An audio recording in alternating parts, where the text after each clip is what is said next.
मरद मारे माजा में और काटे साजा कह जायो। मरद मारे माजा में और काटे साजा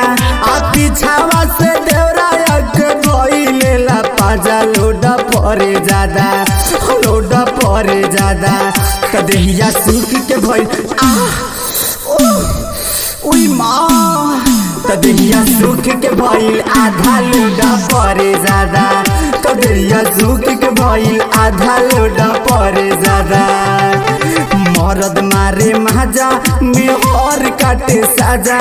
आ पीछावा से देवरा लेला पाजा लोडा परे ज्यादा लोडा परे ज्यादा कदेहिया सूख के भइल आधा लोडा परे ज्यादा कदेहिया सूख के भइल आधा लोडा परे ज्यादा। कहाँ जायो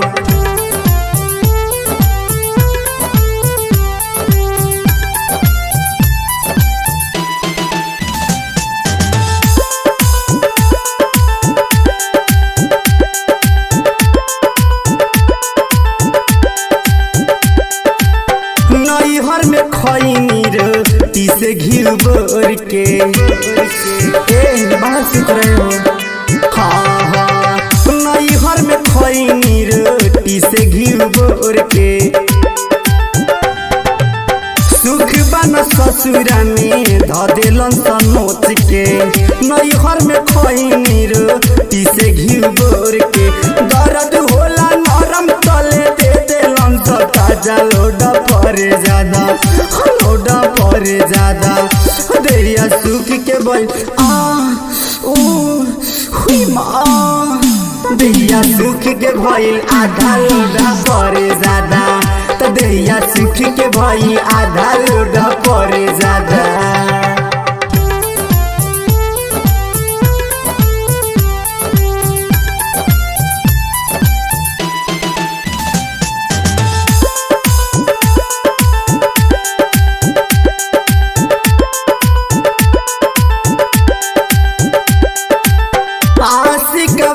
पिया कहिला तुआती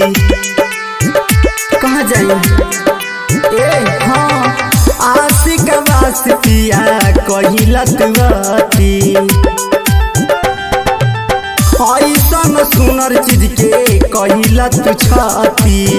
आशिक बास पिया कहिला तुआती सुख के भइनी पातल पहिले रहनी मोटा ताजा लोडा परे ज्यादा लोडा परे ज्यादा देहिया सूख के उई माँ देहिया सूख के भइल आधा लोडा परे ज्यादा तो देहिया सूख के भइल आधा लोडा परे ज्यादा।